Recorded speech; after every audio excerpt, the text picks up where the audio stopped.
मुक्ताईनगर तालुक्यातील ग्रामीण भागातील कुरा परिसरात गेल्या 3 दिवसांपासून डिझेल पेट्रोल संपल्याचं चित्र पाहायला मिळतंय। टंचाई निर्माण झाल्याचं आपल्याला पाहायला मिळतंय।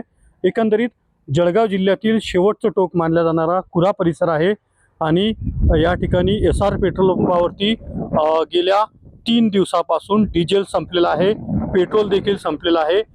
याच नंतर दुसरं जर पेट्रोल पंपाचे देखील चित्र पाहिलं तर तैसे जैसे ती परिस्थिती त्या पेट्रोल पंपावरती देखील आहे। त्यामुळे या ठिकाणी शोकसुकाट पाहायला मिळते। शेतकऱ्यांचं सध्या खरीपाची कामं सुरू आहेत आणि अशातच या ठिकाणी डिझेलची मोठ्या प्रमाणात टंचाई भासत आहे। शेतकऱ्याचे कामं रखडलेले आहेत, शेतकरी प्रचंड प्रमाणात हैराण झालेले आहेत। त्यामुळे पुन्हा एकदा ग्रामीण भागातील कुरा काकोडा परिसरामध्ये पेट्रोल डिझेलची टंचाई निर्माण झालेली आहे। इंधन पुरवठा संदर्भात पेट्रोल पंप धारकाकडून मागणी करूनही उशिरा या ठिकाणी पुरवठा होत असल्यामुळे शेतकऱ्यांना अनेक समस्यांना सामोरे जावं लागत असल्याचं चित्र या निमित्त पाहायला मिळतंय।